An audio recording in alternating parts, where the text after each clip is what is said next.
Let's call the meeting to order, Conference please. will now be recorded. Christie? Want to take the roll, please? Mayor Zakowski. Here. Alderman Kittle. Here. Alderman Breeze. Here. Alderman Weinmeier. Here. Alderman Gartner. Here. Alderman Volkert. Here. And I have Alderperson Kraft is absent. Pledge of Allegiance. I pledge allegiance to the flag of the United States, republic for which it stands, one nation, under God, indivisible.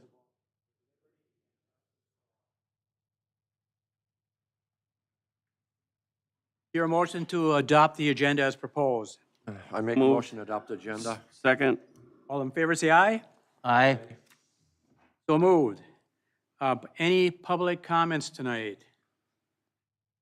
Nobody signed in. Nothing? Okay. No. Consent agenda. Do I hear a motion to approve the consent agenda? Make a motion to approve. I'll second it. All in favor, say aye. Aye. Opposed? So moved. First item is recognition for Veterans Oral Histories presentation, Friday Memorial Library and Richard I. Bong Veterans Historical Center. Nora Allen will take over.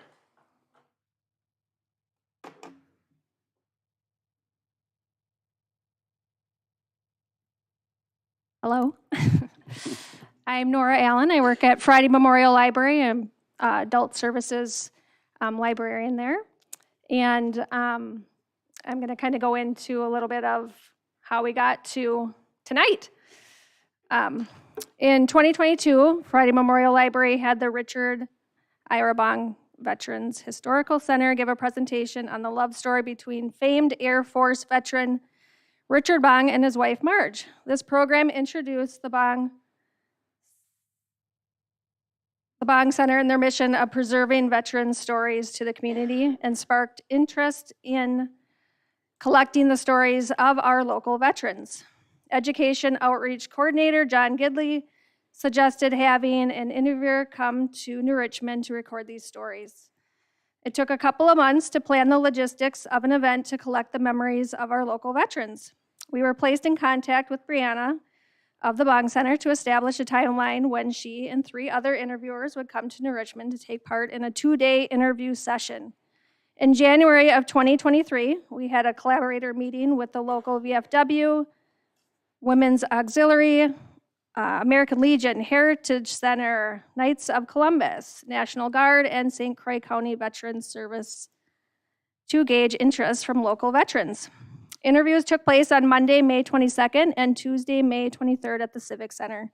We were excited to find 21 veterans that were willing to schedule a time to have their individual stories recorded. Thank you to Brianna, Clint, Ryan, and Bob from the Bong Center for traveling to New Richmond to conduct these interviews. They were able to complete all 21 oral history recordings in the allotted 2 days. Our original goal for the event was to find 32 participants to fill all of the available time slots. However, we quickly realized that the 21 veterans who took the time to share their stories had quite a lot of information to give. This was one of the first times the Bong Center collaborated with a library for interview sessions, so it was a learning experience in how much time and preparation is needed for each interview. The recordings of these interviews will be made available through the Richard Ira Bong Center and Friday Memorial Library. Our purpose of this program was to bring awareness to these community members and recognize these veterans by preserving their legacy and their stories. The Friday Memorial Library is excited to be able to add these recordings to our collection for the community to enjoy and learn more about our local veterans. This was such a rewarding program to recognize these great community members, and as Veteran Day was just nearby, we wanted to take this opportunity to honor some of our local heroes. On behalf of Friday Memorial Library, we would like to thank our local VFW, Post 10818, for their contribution of financial support towards this event. Tonight, Brianna from the Bong Center will hand out these oral histories. When you hear your name, we'll have you come up to receive your recording. Meet the mayor. He is here. And please stay standing. We will take a photograph as well if you're willing to be able to stay up. And then we will head downstairs and leave all the business for these guys to finish up. So I'll have Brianna come up here and I'll start naming off. So our first one, we have Lyndon Anderson.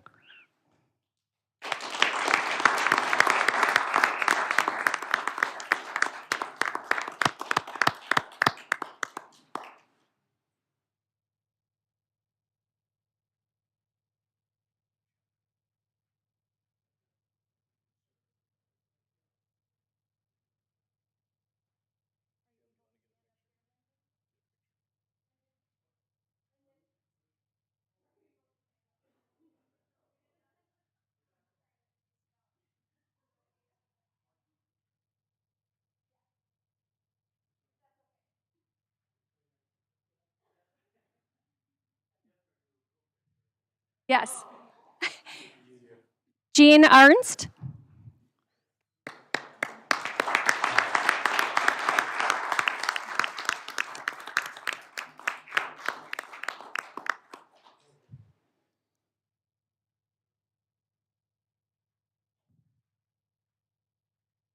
Gary Christian.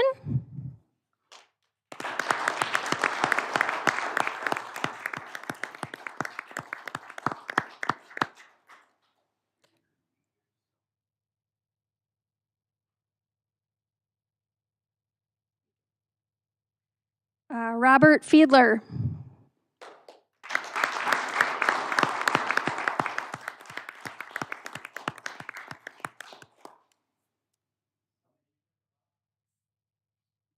And we'll go on to the next one. Yep.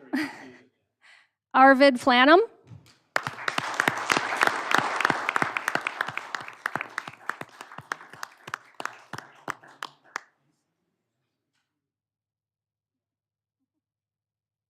Richard Gates.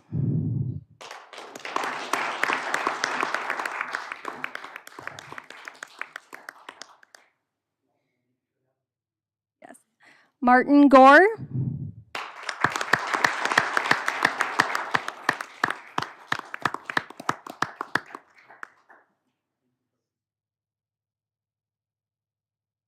Jim Hebink.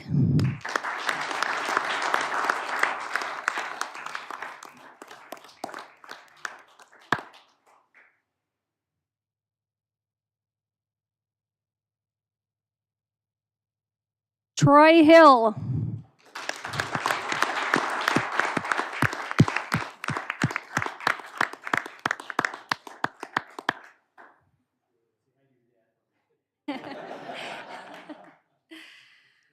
Bart Hoekstra.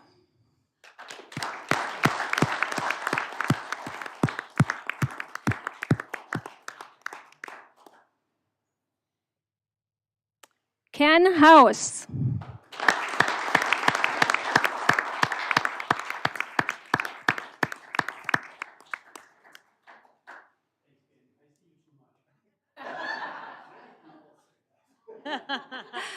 Paul Jensen.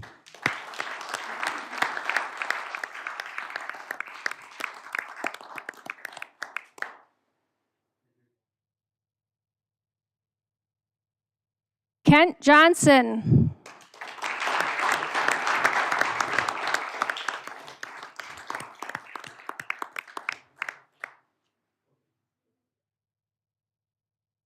Mike Castens.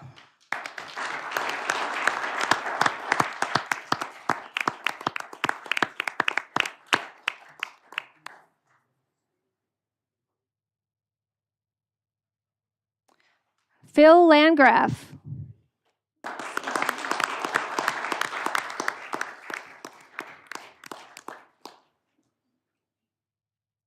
Walter Lind.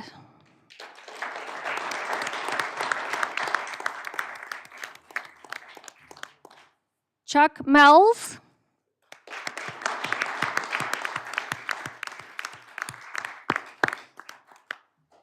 Leroy Meyer.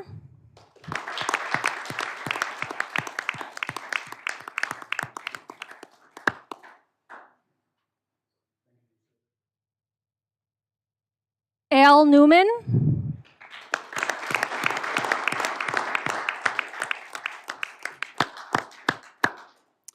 Jeff Ruzinsko.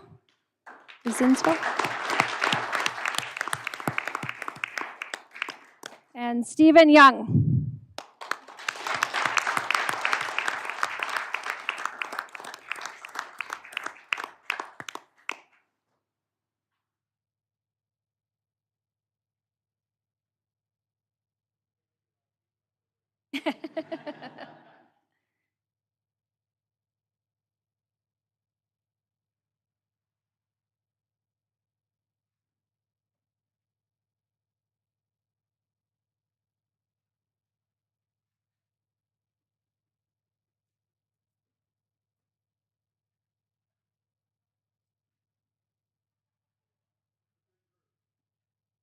Here, Tom.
And we can head downstairs. There is an elevator if needed as well.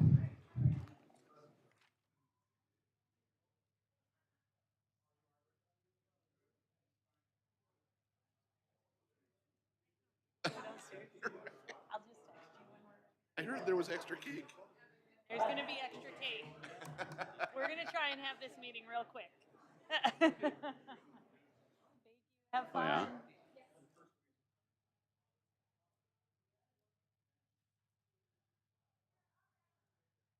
Thank you.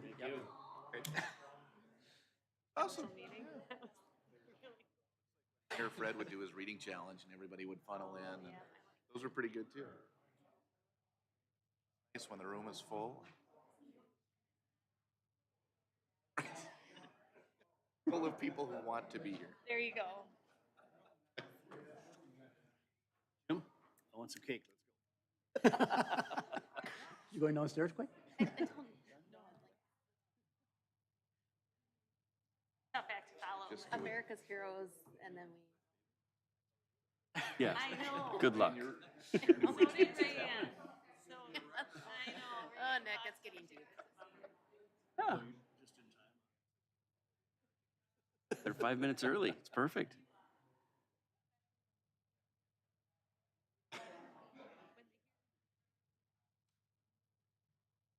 don't you quit working? That's what I would do if I was you. I'd just quit working. One in the shape of a dollar. Yeah, just quit working.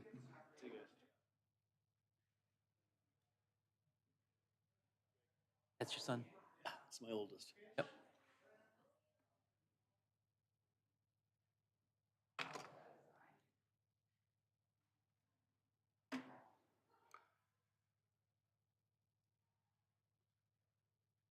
Okay, we're going to have a public hearing for the 2024 operating budget and 2024 to 2028 capital improvement plan.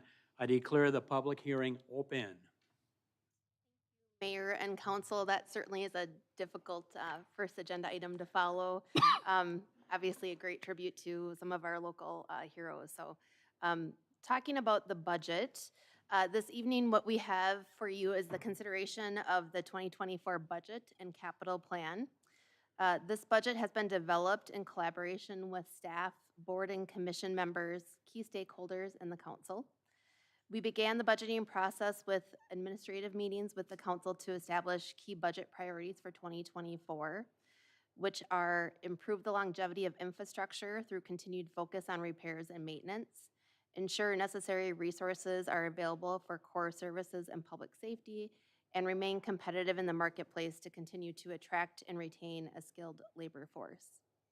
Additionally, financial sustainability, operational flexibility, and preservation of fund reserves remains at the highest importance. I'm not going to go through every single item that's in the packet for tonight's meeting. I did abbreviate some of the PowerPoint presentations, and I'm just going to highlight on a few of those as we move through. But the full budget book is incorporated in there, as well as the capital improvement plan. So I really, this evening, I'm just going to highlight the key aspects of what the budget represents, and then the impact on the levy, as well as what that equates to from a taxpayer perspective. So the proposed 2024 budget represents a balanced operating budget of $8,892,318 and incorporates the key following priorities. The addition of 2 patrol officers. This will be an increase of 4 sworn staff since 2022. We have also increased street maintenance budget to $250,000, which represents an increase of $75,000 from prior year budget. Also this year, we renewed a 4-year contract agreement with the New Richmond Professional Police Association, Local 459, in which the Local 459 will receive a COLA adjustment of 6% effective 1/1 of 2024. A COLA adjustment for non-union employees of 4.7% will be effective on January 1st, 2024 in accordance with the compensation policy. Health insurance renewal of 5.2% was renewed this past, or for the coming 2024 budget, which is below the industry trend of 10 to 12%. And we also are going to be seeing an increase in our state shared taxes of about $255,000 due to the supplemental payment underneath Act 12 legislation. All of those key attributes of the budget equate to a proposed levy of just over $7 million, so $7,197,805. This is an increase of just under $170,000 from prior year, or 2.41% from last year. Again, the levy is made up of 4 key components, one being the general fund levy, which helps support the ongoing operations of the city. The debt service levy, which helps pay the city's principal and interest obligations of the outstanding debt that we have. The capital replacement levy, which funds a portion of our annual replacements of vehicle and equipment. And then finally, the tax increment levy, which helps support the operations of the TIDs. The general fund levy, and can we go to a slide? The third one in. Next one. That one. So on the general fund levy, you'll see that the levy that goes to those operations, that is an increase of $380,000 compared to last year. That's an increase of 7.76%. The debt service levy is going down in 2024 by about $112,000, or a decrease of 7%. Capital replacement, we are increasing slightly by $35,000. And then tax increment district is going down $133,000, and that's attributable to the closures in the tax increment districts of 5, 8, and 6 last couple of years. So that is a decrease of 32%. Overall, the levy will increase by $170,000 underneath the proposed budget, which is an increase of 2.41%. When we look at what the impact of that levy is as a mill rate, the mill rate, which is $1,000 per value of assessed value of property, the mill rate last year for the city's portion is $5.86 per $1,000 of value, and in 2024, that would reduce down to $5.16 per $1,000 of value. So it is a decrease of 70 cents, or 11.8% compared to prior year. It is important to note, can we go to the next slide? One up, sorry, couple up.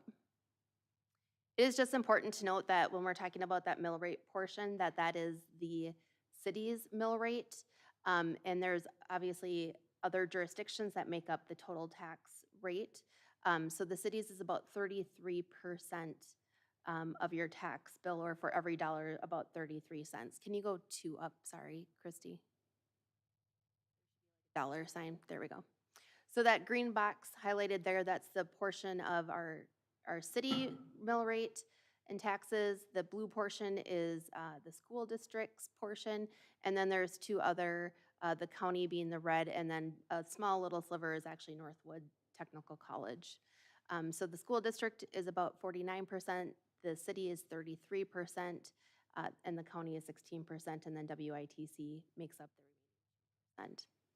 And on this particular slide too, we just show from the 33 cents for every dollar that the city collects, where those funds go to and what it supports. Obviously on the bottom, kind of the largest services that the city provides that are emergency services.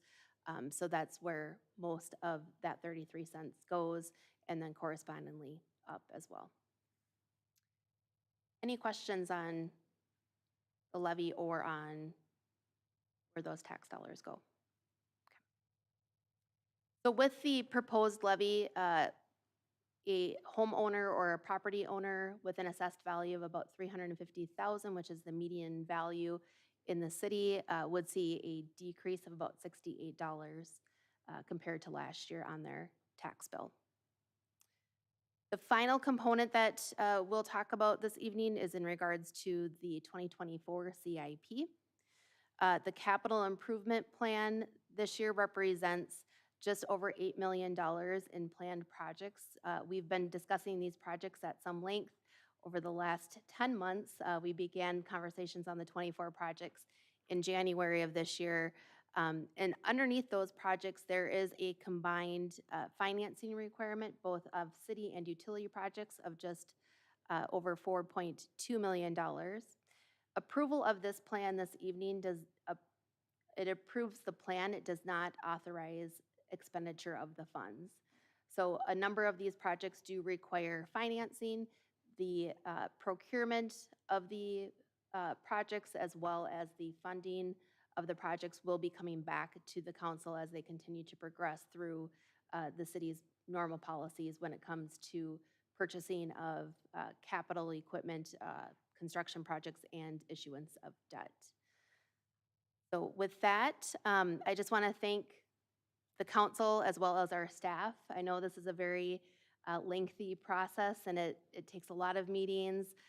We really appreciate the feedback. Your continued fiscal guidance has led us to have that credit rating increase this past year. And so I think we're all excited to bring forward, I think, a really sound budget that preserves our fund reserves and addresses the key priorities that the council established this coming year as well. I'd be happy to address any particular questions. I just want to say thanks to the staff and everybody that's been involved in this. Our taxes are going down. We're getting some things done. We're putting more money away for streets. Great job with the budget. I mean, excellent. Questions? Fran, are you looking for separate motions between the CIP? Yes, we usually do them as separate motions. We have to But close you the have to public- close the yeah. meeting and then, yep. We have to hear Jim say, does anybody else wish to speak 3 times first? Like, we trying. Mary Kay, anything? If no other questions, does anyone else wish to speak? Does anyone else wish to speak? Does anyone else wish to speak? If not, I declare the public hearing closed. Action on the public hearing now on the 2024 operating budget. Do you hear a motion to approve? Make that motion to approve. Second. Any further discussion? Take the roll, please. Alderman Kittle, Yes. Alderman Vries. Yes. Alderman Weinmeier, Yes. Alderman Gartner, Yes. Alderman Volkert. Yes. Motion passes. Your motion to approve the operating capital for 2024 to 2028 capital improvement plan. Motion to approve the capital plan for 20 to 28, 24 to 28. I'll second it. Discussion? Not, take the roll, please. Alderman Vries, Yes. Alderman Weinmeier, Yes. Alderman Gartner, Yes. Alderman Volkert, Yes. Alderman Kittle. Yes. Motion passes. We'll now go to new business, Noah. Urban Reserve Area Attachment Application from Sean Bird.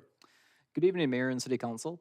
The City of New Richmond recently received an application from Sean Bird to attach a property located in the town of Star Prairie to the City of New Richmond.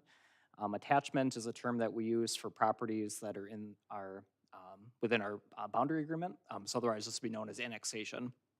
Mr. Bird owns a property, it's a little less than 2 acres. It's located near the intersection of County Road K and North 4th Street.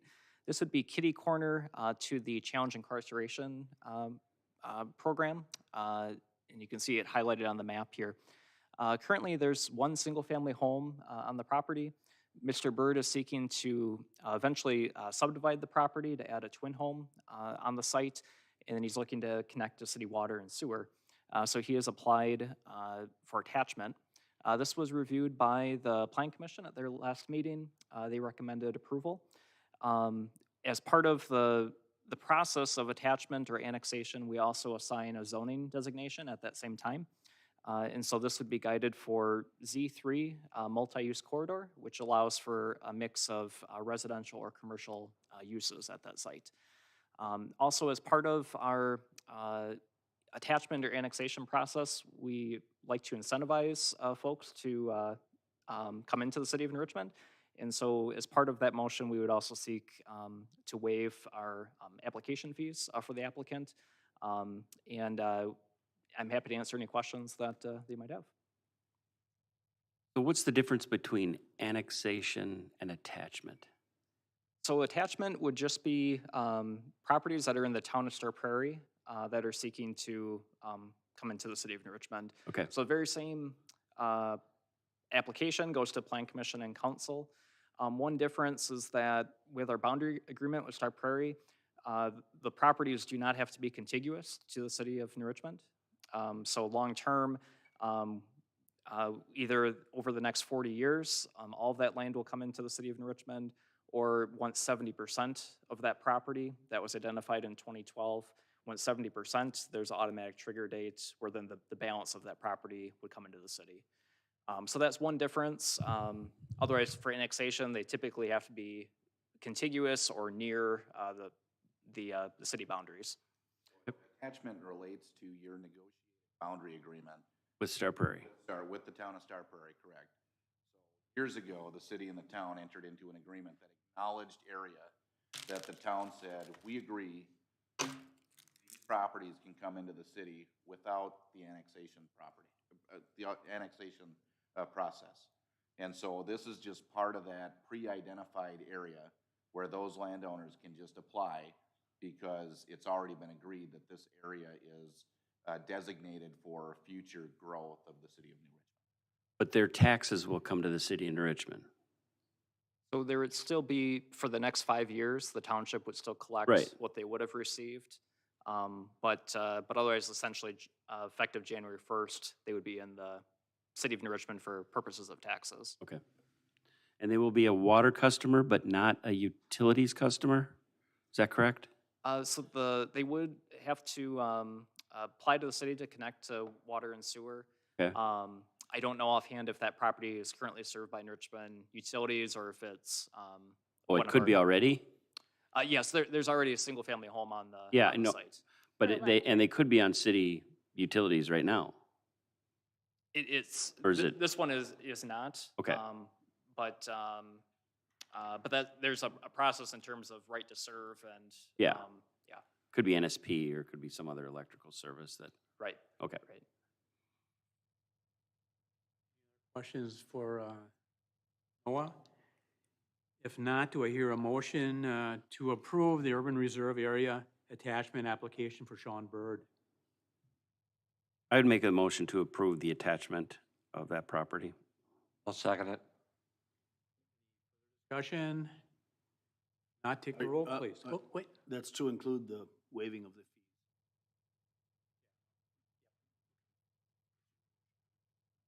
Got it. Yeah, yeah. Good. Alderman Weinmeier, Yes. Alderman Gartner, Yes. Alderman Volkert, Yes. Alderman Kittle, Yes. Alderman Freeze. Yes. Motion passes. Farm lease bids, Noah?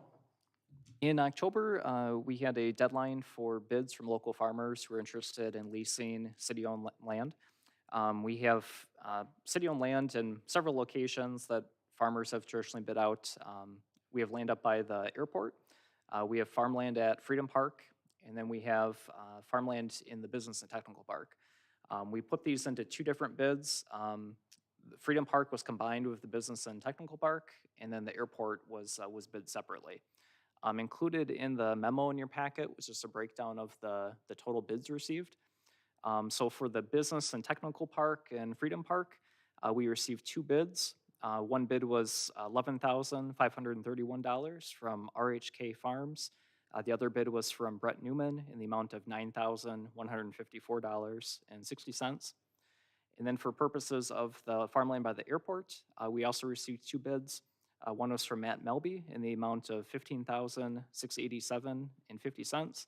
And the other bid was from Brett Newman in the amount of $20,456.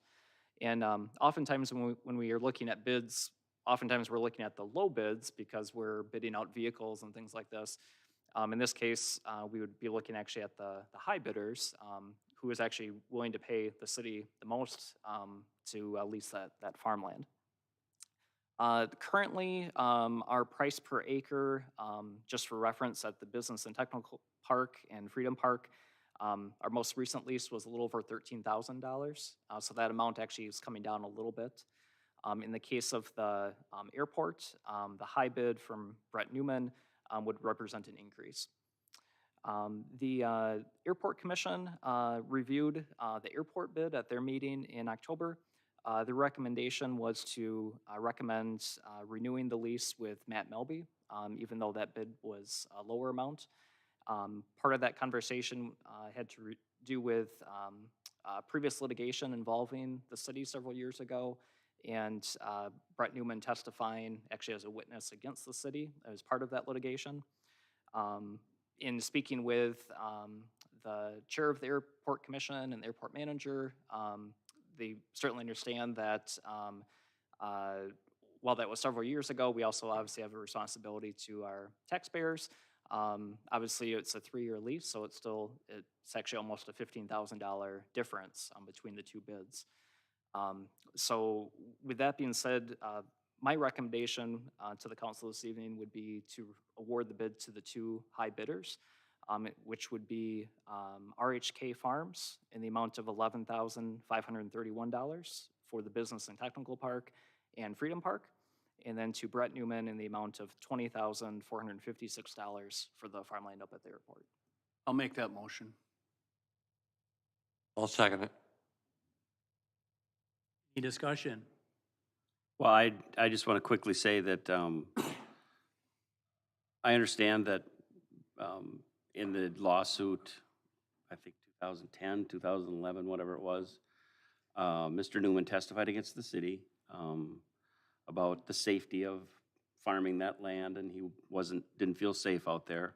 And the discussion with the airport commission was that, you know, if he doesn't feel safe out there, then we weren't prepared to give him the bid for that. I certainly understand that it's a lot of money. We had the discussion at the meeting, and we chose to go with the other bid, but certainly understand that that's quite a bit of money, so.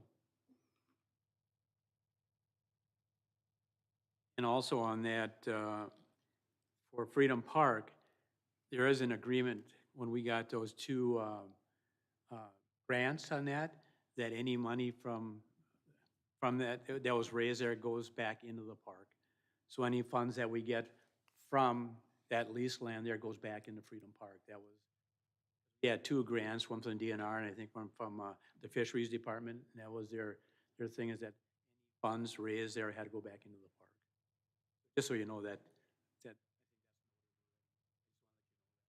In each of the leases are I assume is identical to say that if we need that land back or we want that land in mid-crop, we have to pay for the crop to come off the field. And we have an agreement with, that we can, at any point, take that back. We would just have to make whoever planted that, make them whole for whatever's on there. Yeah, so land in the business park, obviously over the years, we've been selling off pieces of that. I think that's also part of the reason why you typically see a little lower bid for that amount, just because you have 5 acres here, 10 acres here, as we've been selling that land off over the years. So, so that is some risk that they take on. We would have to reimburse them, you know, for the amount that they were otherwise paying us for rent. Right. Other discussion? Not take, oh, Mary, okay.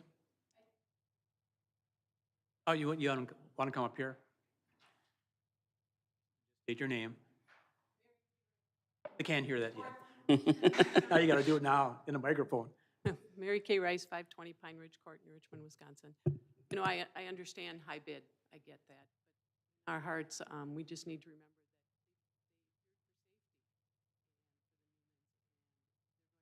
that right next to the runway now, right next to the taxi, right next to the end of the runways, plus they have to cross the runway in the taxi. So vote as you want. You can see that it causes us just a little bit of heart, but please make sure that they come in and see us, talk to one of us about airport safety before this is approved. Get the money, I get it, but it's obviously kind of a blow to any of us if you guys were business owners. It's hard. Yeah. It's very hard to take. We had a lot of discussion on it at the airport commission. It's like me going to a doctor and the doctor screwing up my shoulder and then me suing him and then the doctor saying, well, I don't want to go to you I mean, I understand that. Yeah. Yep. Any other discussion? If not, take the roll, please. Alderman Gartner, Yes. Alderman Volkert, Yes. Alderman Kittle, No. Alderman Vries, Yes. Alderman Weinmeier. Yes. Motion passes. Next item is wastewater treatment plant vehicle bid. Noah. This item was reviewed by the Utility Commission at their most recent meeting. As part of our 2023 capital improvement plan, we included a new replacement truck for the wastewater treatment plant. Bids were submitted or sent out to the local dealerships. Only one bid was received. This was from Johnson Motor Sales. It's a 2024 Chevy Silverado. Includes warranty package, and estimated delivery would be 2 to 3 months within placing the order. The recommendation from the Utility Commission was to accept the bid from Johnson Motor Sales in the amount of $44,165. Is this a brand new vehicle? It would be, yep, the 2024. Okay. Yep. So is this the bid we expected in this range? It is, yeah, it's close to that, yep.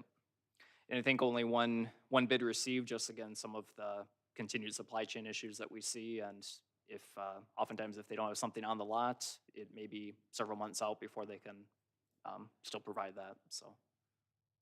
44,000 is a good number for a brand-new truck.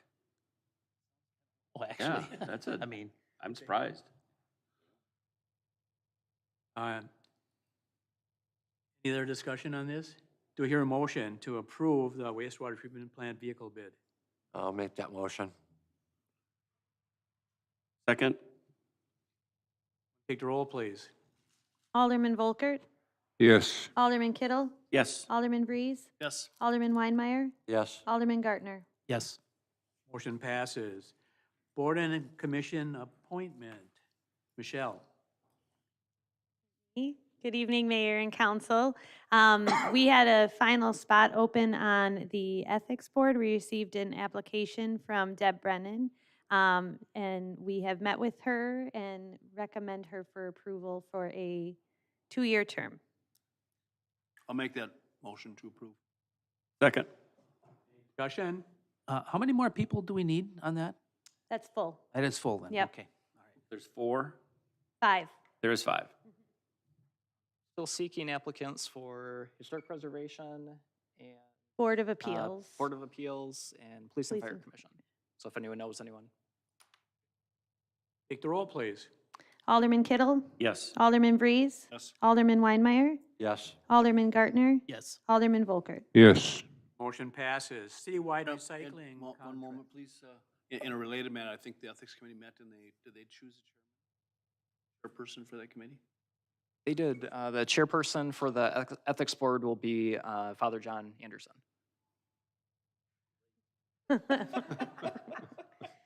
Bless you, my son. Yeah. I'm not gonna stand next to you. Good, thank The you. lightning. Citywide recycling contract. Rand. Mayor and council, in your packet is the contract for the extension of the curbside recycling services that the city has provided. By state statute, we are required to provide residential recycling services. Commercial recycling is contracted directly by the business owner with various organizations. However, on the residential recycling piece, this was brought before the Public Works Committee earlier this year in April, as well as the council in May, and it was determined to extend our agreement with Waste Management. We've been working through the contract language with that, and so in your packet is the final contract language, which has been reviewed by both parties, legal, and is compliant and is recommended for approval this evening. This contract would be effective January 1st of next year, 2024. On this, it's a maximum of 4.5%. Do we have to agree to that? Because this is starting at 3.5, right? This year? Correct. So Or next year, I mean. the 4.5 is a maximum Max. amount. So for the table that's in the contract, it illustrates the maximum exposure of an increase per year, but the actual increase is tied to the water and trash index on a 12-month rolling average. So that will, on average, that has been lower than a 4.5%. So 4.5 would probably be not as common. So they can't just say it's going to be No, 4.5% no. then? So Okay, I it's just wanna tied make to an sure. index for that adjustment. But again, the maximum exposure would be 4.5%. So say the index was 6% one year, the highest that would go would be 4.5. I'll make a motion to approve the 5-year contract with Waste Management. Second? Do you have any other questions for Rayanne? I just want to make clear that this is for recycling only. So people still have the option to use whichever other garbage hauler they want. There's competition there. There's, others that want to do it or others that can do it in the city, but the recycling only is with this contract, just so people know.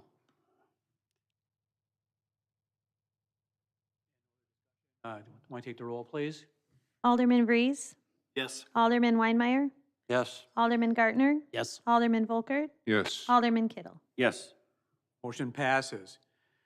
Resolution 112301, amending wastewater utility rate schedule for 2024 adjustment. Rand? Mayor and council again. In your packet this evening is a resolution to amend wastewater utility rates. This has been discussed at length with the Utility Commission as part of the 2024 budget. And even prior to that, dating back into 2022, as we were going into the 23 budget, our 2018 water and sewer rate study, we conducted a mini update to that, given the inflationary pressures that we had been experiencing as a result of COVID, to ensure that our operational expenses, our debt service, and future capital investment was being adequately covered and recouped through the rate structure for the sewer. As part of that mini update, we had been approaching an annual increase of 3%. And through that study, it was recommended that an annual increase of 4% would be necessary to ensure the fiscal health of the sewer utility. In addition to that, the West Central Wisconsin Biosolids facility has been discussing various upgrades for the last several years, and Phase 0.5 was approved by members in 2023 of March of this year. And so as part of that, we also looked at the impact of that Phase 0.5 and what that looks like for our portion to cover the debt service payment of that when that project comes fully online. And so as a part of that evaluation, it was determined an additional 6% would be required in rates to cover the debt service payment annually for the facility upgrades attributable to the improvements at the West Central Biosolids. So together, the 4% from an ongoing inflationary and operational need, and then 6% to cover the debt service expense for the improvements at the West Central Biosolids would result in an increase in 2024 of 10%. What that would look like from a residential customer perspective would be about $3.06 per month for the average user of services. So in your packet, we have a resolution that really memorializes kind of the various attributes of the increase that's necessary to recover those expenditures. We also have the updated fixed monthly service charge as well as the volumetric charges as well. Upon approval from the council moving forward, we will be contacting our 10 largest sewer customers to go through these changes in detail with them. Notification to residential customers would start to occur immediately. So we try to give as much notice as possible underneath the sewer side of things, and then we would, underneath the resolution, we would propose that these become effective January, I think it's 23rd. Sorry, I did not want to misspeak. It would come effective January 23rd. So the first impact or the first billing statement would be seen on the March 8th billing statement from the revised rates. So this was also discussed with the Utility Commission at their November 1st meeting, at which time they did recommend approval to the City Council to move forward with a rate increase of 10%. You said it's going to be 10% this year, and normally it's around 4%. So It's- next year, is it going to be 4%, or is it going to, or we don't know yet? Don't know It won't be 10%. I'm quite yet. assuming. It won't be 10%. It would really depend upon kind of some of the future improvements of West Central Biosolids. In subsequent phases, if those projects move forward, those have a larger impact as well on us. So at this point in time, we would be projecting about that normal and customary 4% increase in 2025. In 2025 as well, River Falls exits the West Central Biosolids arrangement, so we see a slight uptick in our cost of processing our biosolids, but it would not, we don't anticipate right now a 10%, but again, that is somewhat fluid given the project's status in West Central Biosolids facility. I got a question I don't think anybody knows the answer to, but I'm gonna ask it anyway. So of the 5/8 meter size, what percentage of the city has a 5/8 meter size? Is it 90%? Is it most people? Just mean- curious. And if you don't know the answer, it's okay. I'm just glad for most of the community, I would guess, for $3.06 a month. It's a pretty low raise, and we need to do some things. Biosolids and all that kind of stuff. So to have a $3.06 raise for, I would guess, most of the community, but I don't know. So like your 5/8, that's gonna be more of your single-family homes. As you increase up, like 1-inch meter, that's gonna be more of what you might see at, like Quick Trip convenience store, for Right. example. So again, most of your residential customers is a smaller impact, but now some are heavier water and sewer customers will see that more. Obviously, as that meter size, you can see Yeah, that- but that's that part of their appendix, budget. obviously. They know that's gonna go up and gonna go down. So they plan on that. It's a business expense. For the most of the residential community people, that is pretty minimal monthly increase. Yeah, so most of your homeowners are gonna be that 5/8, maybe a 3/4. Maybe. So, Thank you. Hear a motion to approve Resolution 112301, amending wastewater utility rate schedule for 2024 adjustment.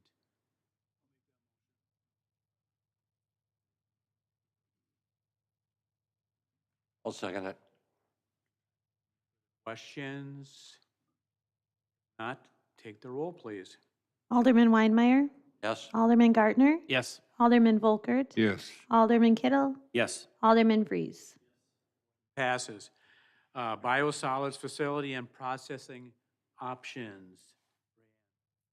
Yes. So in your packet are the slides that we also presented at the last Utility Commission meeting. You will recall earlier this year, as part of the New Richmond's authorization to move forward with Phase 0.5 of the West Central Biosolids facility, we evaluated, the rate structures and what the subsequent phases would potentially impact. As we were going through that financial analysis, both the Utility Commission and the council expressed a desire to look at the long term as well. And so with that, looking at, we certainly value our relationship with West Central Biosolids as a founding member of that. And processing our biosolids there. We've had a great working and partnership there over the last couple of decades. And however, with the rising costs and increased transportation and some of the challenges that we have been experiencing from construction costs to, again, transportation, both the Utility Commission and the council expressed desire to look at other options from that long-term planning perspective. And so over the course of the last several months, staff has been working with SEH as well as Trilogy Consulting to evaluate at a very high level what it potentially would look like if New Richmond were to process our own biosolids. And so the information that we're going to run through tonight highlights, and if I get a little bit too much in the weeds, I'm going to try to keep it a little bit higher elevation and give a little bit more summary because the whole PowerPoint presentation can take about a half an hour, so I'll abbreviate it down a little bit. Thank you. But really, we're looking at really two questions of, is an option to consider a facility in New Richmond potentially doable? The first component that we looked at was on our existing footprint of the property that is at the wastewater treatment plant. Is the land that we own large enough to accommodate a facility to be built there. The second question was, if the first question is yes, then what are some assumptions from a financial perspective of then doing that analysis? Can we go to a couple of slides?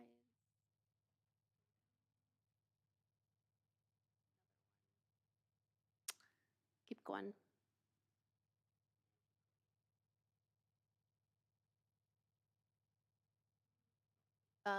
Be the engineering one. Yep, and then go to the picture, please. There'll be a slide. There you go. So this is just a rough layout of what the potential building footprint, the square footage of that building would look like and where it could potentially be placed on the existing wastewater treatment plant's grounds. So for looking at, from an engineering perspective, they're taking a look at the next 20 to 40 year period and the growth within there based upon our wastewater treatment plan study. And so there's assumptions in regards to population growth, which that study uses just over 7% per year for population growth. We've seen more around that 2 to 3% in population growth. So the numbers that we're actually using would be more conservative from that engineering perspective than what we've actually been seeing. And so from the additional load that we would potentially see from population growth, the engineering looked at what size building would that need to be. And so initially, the footprint is a 40 by 100. It does appear that it would be able to fit on the property.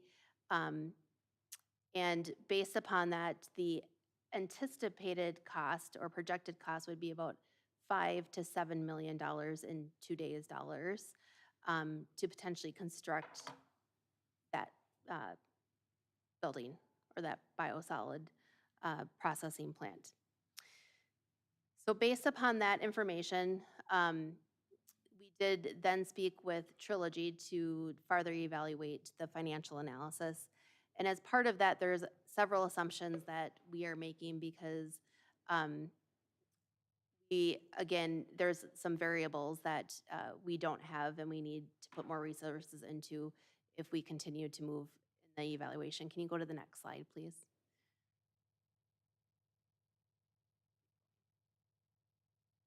So on the financial side, some of the key assumptions that we used was looking at where our existing processing costs and transportation expenses are, what impact the phase 0.5 would have, and then what impact subsequent phases of the West Central Biosolids upgrade. So if the full project scope, which is anticipated to be anywhere between $30 and $35 million, those upgrades occur in Ellsworth, there's various impacts on the rates that New Richmond would pay. And so we did the forecasting out of those.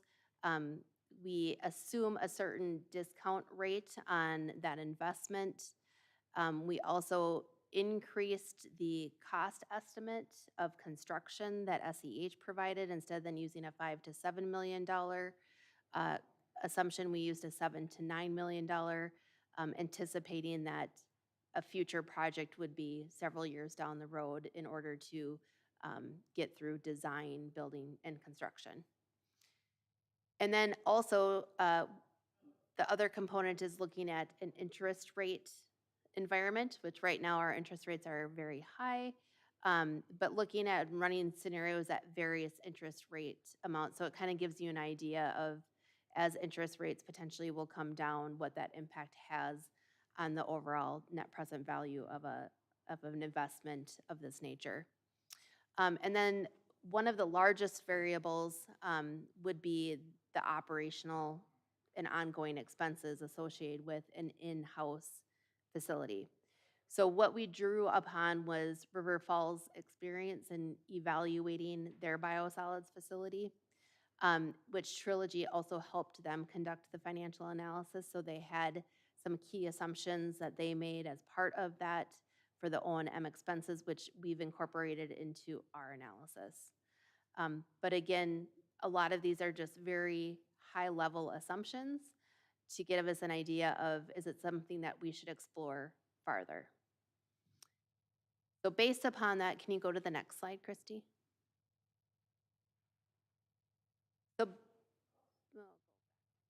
So based upon all of those variables,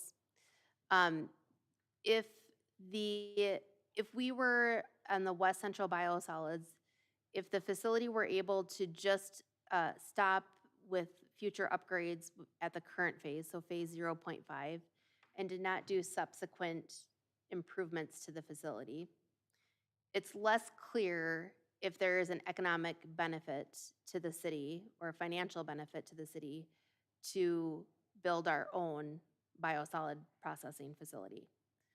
However, when we factor in all of the phases to occur, it becomes much clearer that there is a potential financial benefit to the city to farther explore an in-house processing option. And so if we go to the next slide, the two areas that are boxed in red, so over on the far left-hand side is giving you the capital cost. So again, we're looking at a range from anywhere between $7 million to $9 million. And then working our way over, there's some assumptions in there. That one fourth column over, which is the annual biosolids O&M. Again, I'm boxing the assumption at the highest operational expense annually, the highest interest rate that we tested, and at the two levels of capital investment at a $7 and $9 million investment. You can see that on that very far column, that's one that says net savings versus full project.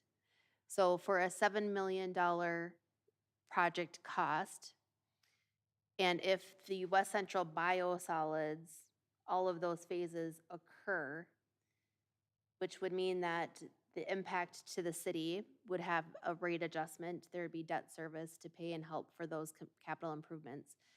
When we compare what would occur in Ellsworth compared to our $7 million investment to have our own in-house option, there would be a net benefit to us of just under $4 million over a 20-year period for that plant.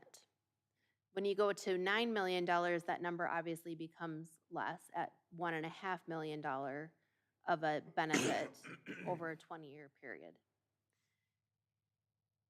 So preliminarily in the analysis of the main questions that we wanted addressed is, do we have the footprint to accommodate a facility? Which is yes.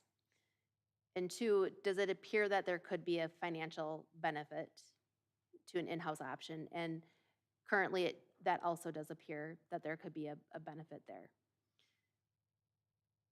There are a lot of other questions to address in regards to exploring this option. This evening, we aren't looking for, yes, is this the option that we are going to move forward with? What we have discussed with the Utility Commission is, in order to hone in and really refine and drill into the various engineering as well as financial impacts of an option of this nature, additional investment is necessary from an engineering and financial consulting perspective to scope this project farther and in greater detail. So the Utility Commission was supportive of investing wastewater treatment funds to help address and give us more clarity in regards to this option moving forward. And so this evening, what we would like to speak with the council about is if you are also supportive of having a deeper dive into this preliminary information to then invest some of those funds of the wastewater treatment plant that would require an updated wastewater plan as well as financial analysis of a facility that we have in-house. So what that cost preliminary might be, kind of ballpark, maybe between 50 to 70,000. We have not received firm quotes, but if we have the support of Council and Utility Commission, we will start to put together requests for proposals of that work and then bring that back at subsequent meetings for evaluation. How long would that be? If we approved going forward, how long would it take the information to come back to us in? Yeah, I would say that initially, the quote, in order for an engineering services and things of that nature, I would say that we would be able to look at awarding that type of bid in early first quarter of '24. The scope of that work, I would say, would be between 7, 8 months. I would say we are probably a good, year by the time that we have a discussion where we would really have that concrete information in order to make sound decisions moving forward. Oh, this is phase one, we're committed to that. The next phase, when are they talking about that going in operation? If next phase after this one? Yeah, so initially, earlier this year, there was a desire to kind of get phase 0.5 going and then right behind it to start with that last phase what they call it. As they've been working through phase 0.5 and some of the challenges that they've encountered through that with various change orders and securing of financing, the membership has really kind of pumped the brakes on that subsequent phase.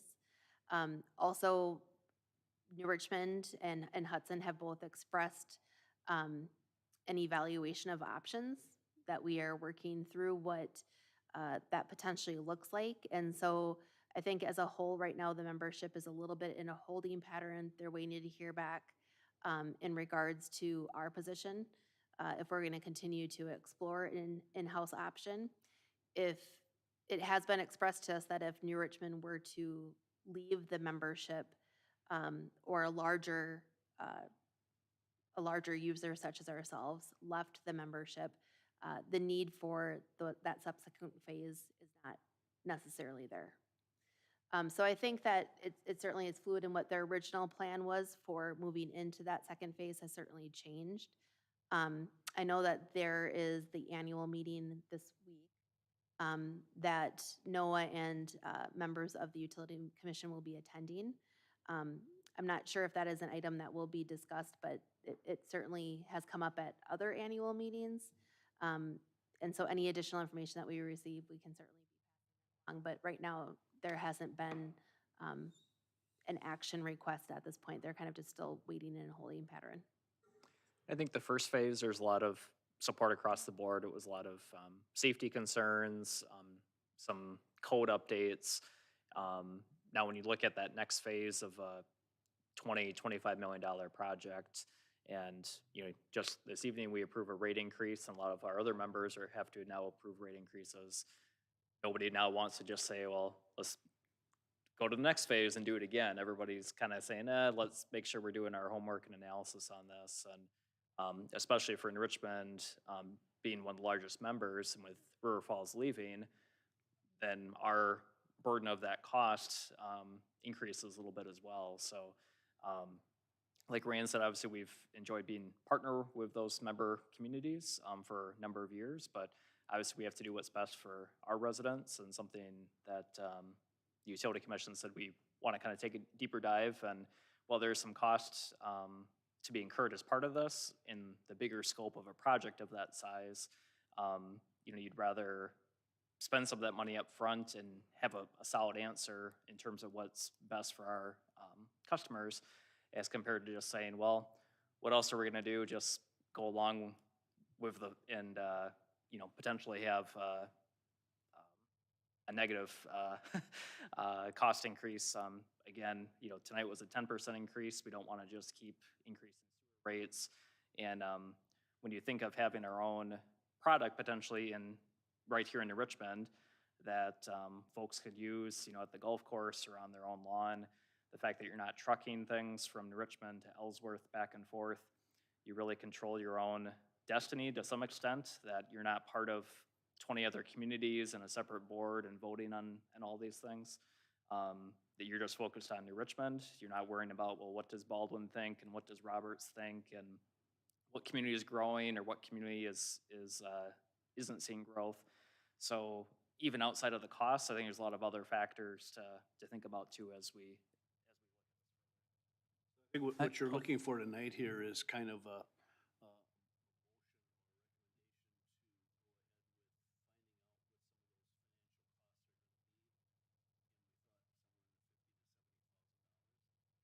I think we probably owe it to our customers to find out if we can save them.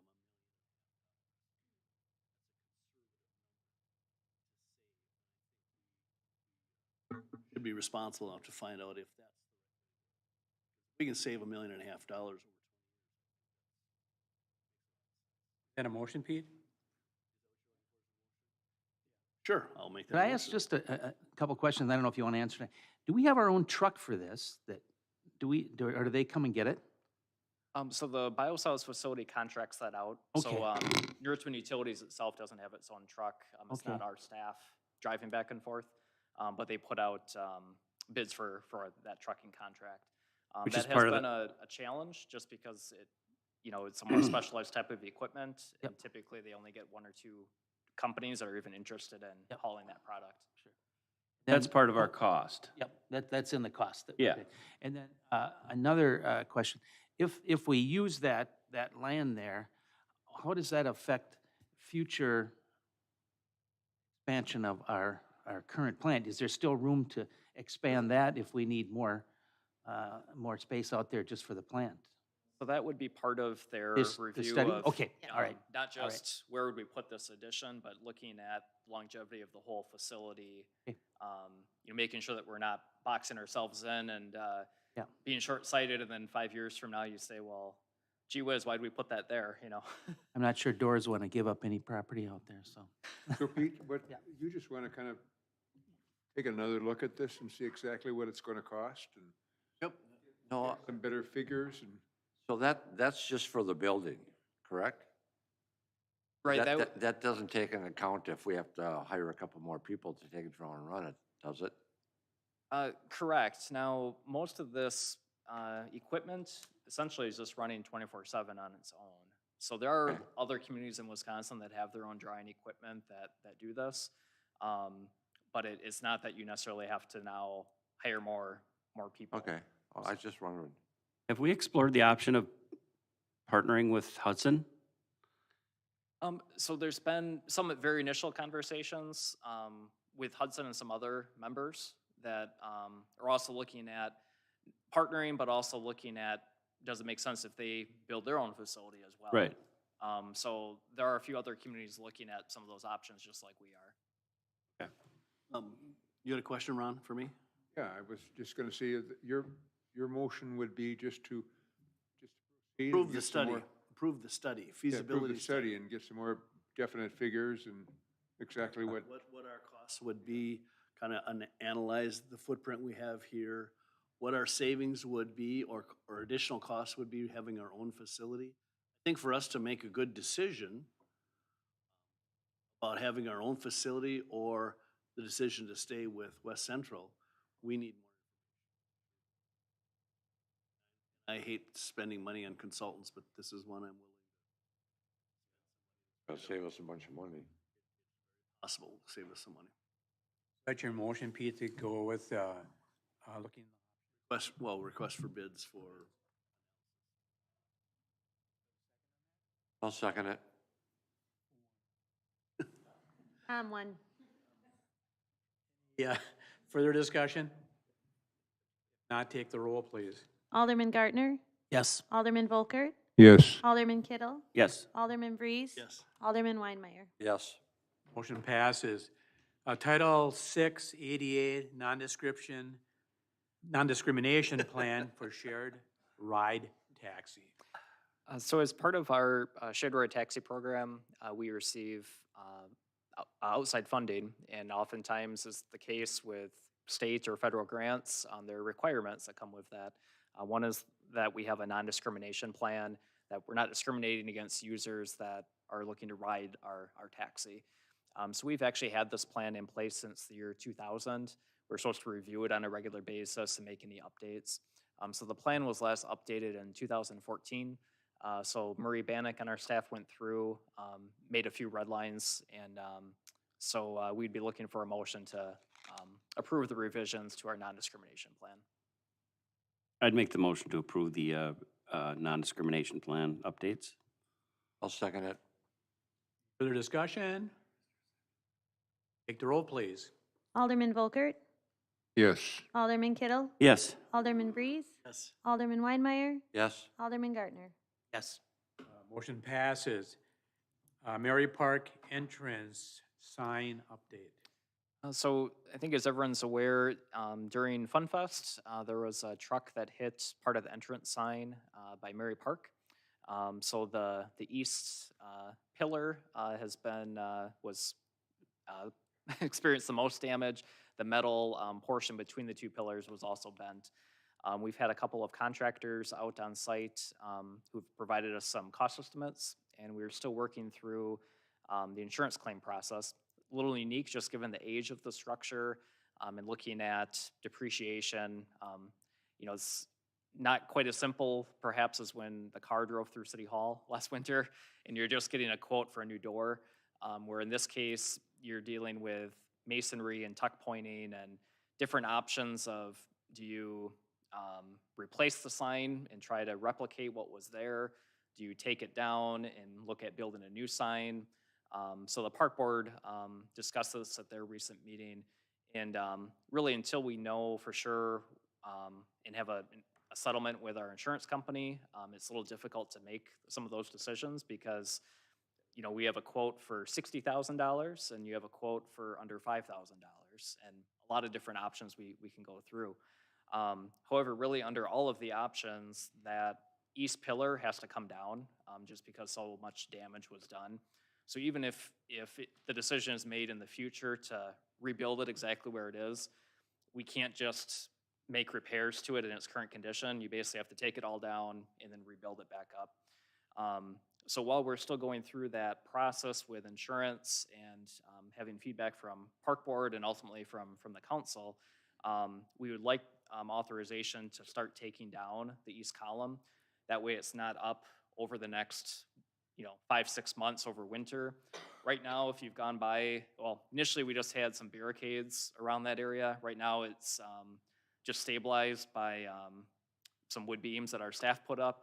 But again, if we have a winter blizzard, you're just having more exposure to freezing rain, ice. And our thought was, well, if we have to take it down basically under every scenario, should we start that process now? And ultimately, again, tonight not making that final decision of what to do with the sign, but if the council's okay with staff starting to take that sign down. I will make a motion to take that down, starting now. I'll second it. Discussion. Are we gonna talk to the community about this? Because this has been here for forever. Well, the motion is just to take it down. We're Right now, not, but no, I'm not talking- rebuilding it. I and- understand that. Oh, is it? One side is fine. But the east, he was Yeah. talking about the east side. The east side is, And that Pretty would be banged up. my motion to take the east side down.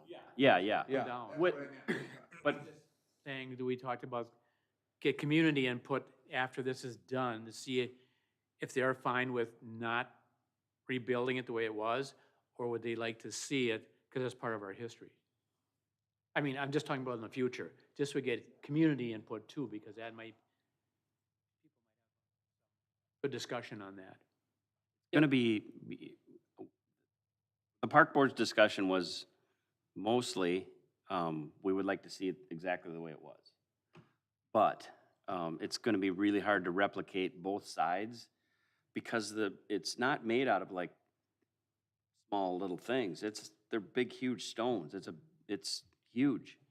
So to replicate it, it's gonna be difficult to see both sides and not say, well, that one's new and that one's not. But that would be our preference, is to make it, and take the Mary Park sign down and refurbish that and straighten that out and put that back up. So we had some discussions on doing something with the boulders or whatever they are, the stones that are in there, making a wall or some kind of decorative place around there to say this is the east side. There's a design that has just one side staying up, the good side, and then having something on the east side that would hold the sign up, but wouldn't necessarily be the old stones. So we've had a lot of back and forth. Any idea how long that sign has been Oh, there? we've talked about it Michelle might know. Um, She knows the guy that built it, August Freiberg. built August it. Freiberg. About 90 years old, between 90 and 100, based on his age. I think So it's people a- like to see the Mary Park, that's the focal thing up there. And ask, The pillars on the side, I'm not sure if that's important, but what it says up there, I think that's what people want to see. we had that discussion, we got yelled at by Michelle. That is not true. Okay. Others think it's just the opposite. The construction of the sign, the pillars themselves, is pretty amazing for that age and that time. I mean, it's old school, and it's pretty neat. That, like I said, it'd be hard to replicate that. I guess we'll have to look at cost, really. Yep. And if we get 60,000 from the insurance company, which we're kind of fighting now, maybe not fighting, I don't know, negotiating, that would be our preference as a park board, but, yeah. And we have a motion on the floor to Tom take it down seconded for it. right now. In a second. Let's take it down and see what we got in there. It Yep. is a possibility that it might not, if it's taken down and a mason can see it and say, well, I can maybe get that back up if we do this and do that. It might not, the tuck pointing might not be exact, or it might not look identical from a distance. You have to do something with it. I think so too. It's a staple in Richmond. So right now, would you just take the top part down, that one bad one, and leave the other one there? The Yep. other side? Okay. Yeah, so we would do that yet before we get snow on the ground.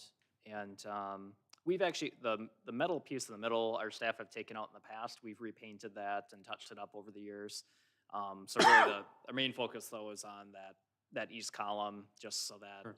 it's not falling down here in the winter, so. We'd like to see the Mary Park sign back up no matter what, Exactly. and put it back to where it once was when it was originally built. I don't think it was light blue at the time. It was painted. So to get it back to a black or whatever the original sign look was, I think that would be our preference also, but. Any other discussion? Otherwise, take a roll, please. Alderman Kittle? Yes. Alderman Breeze? Yes. Alderman Weinmeier? Yes? Alderman Gartner? Yes. Alderman Volkert? Yes. Motion passes. Application for Class A liquor license, Walmart, number 5432. I just don't remember. Back when, well, you were here, you were on the council, of course, at that time when Walmart came to the city. Did they show any interest at that particular time about having liquor there? Do you remember? Well, I think they might have, but the thing is, I think we only awarded 4 of them at that time. And the discussion was, let's go local, and I guess the feelings were, if Walmart gets it, other businesses will go out. So at that time, so we awarded to just 4, and then I believe we said, but how many more? We haven't had a license available for a lot of years. Well, we said when we And added so so- many. Yep, so people. this year, kind of anticipating this year with the population increase, based on how things have been going the last few years, it looked like we were going to go up enough that a 5th Class A license would become available. And so after we got those official numbers from the state, from the DOA, we did post in the newspaper that we had a 5th license available. And so that was posted in the newspaper, and the only application we've received in is the one from Walmart. For how long? How long has it been in the paper? We posted it twice, Okay. and that was after end of September, beginning of October. It's been people have known about this for quite a while. Yep, and it's been on, this is the third time it's appeared on a council agenda. So the availability of the license was posted in a council agenda, and then the application that was received was at the council work session. And then when we received Walmart's application, that was posted in the newspaper as well. I haven't had a single call from any other business. So when we had the original 4, did we say when we added another 2,000 or 2,500?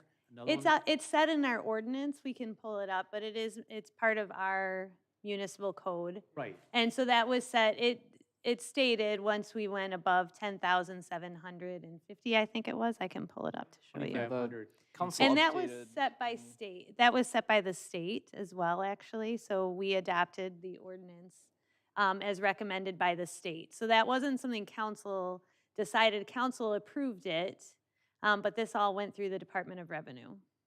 So that's a state law or it's a city ordinance that The we, city ordinance adopted the state recommendation from the but it's a DOR. recommendation, it's not. No, I think it was law. I mean, It's it's state code. Yeah, it's a state. So code, there's so no it's- wiggle room on that number. There's no wiggle room, Okay. no.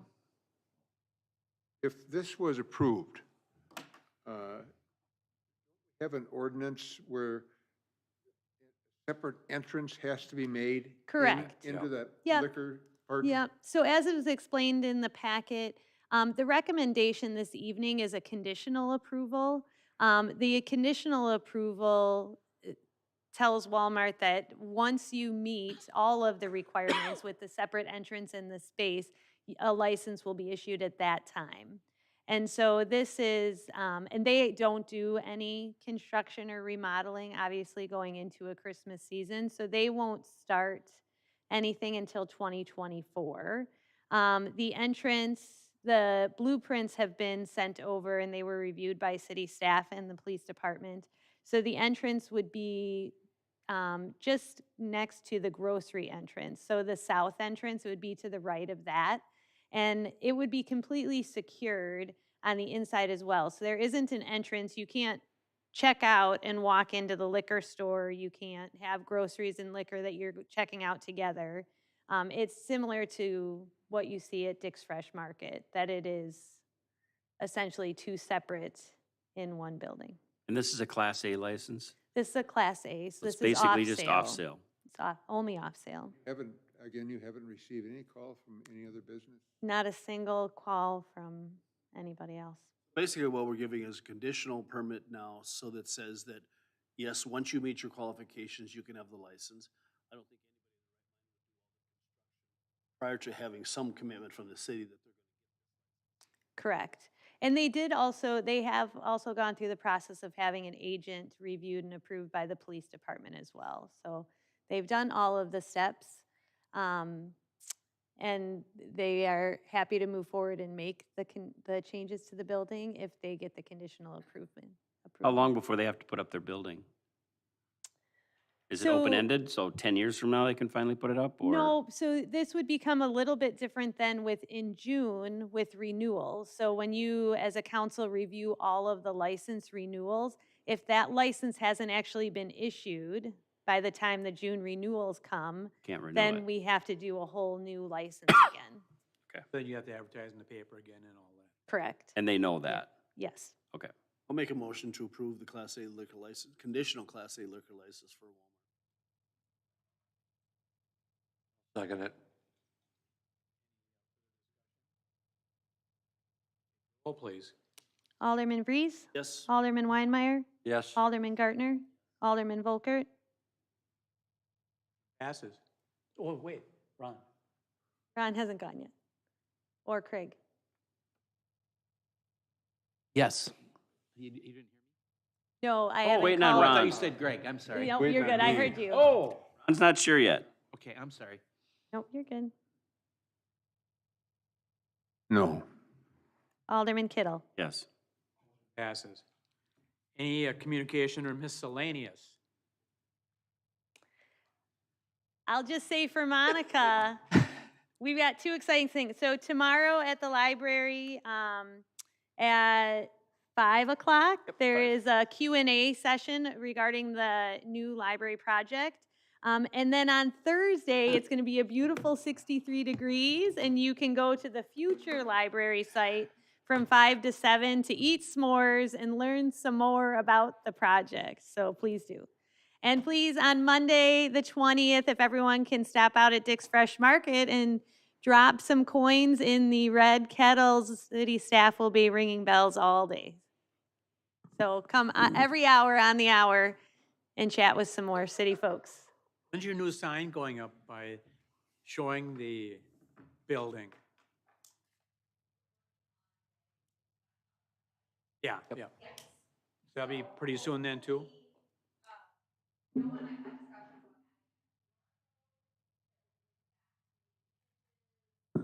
the website.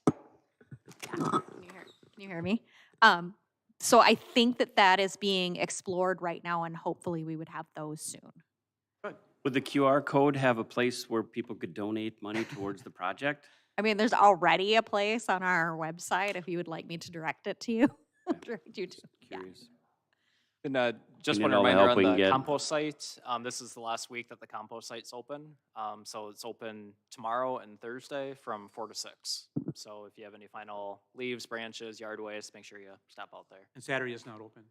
Correct, Saturday will not be open. 2 days left. How are the piles looking out there? Less than we've had in the past? It's nothing like in the past. Yeah, a lot smaller from, so, So our cost for having to grind this winter will. yeah, so when the site is closed, we'll get quotes again, but it should be less than what we've spent in the past, so. Any other communication miscellaneous? If not, do your motion to adjourn. Make the motion, we adjourn. Ron? Favor say aye. Aye. Opposed, we're adjourned.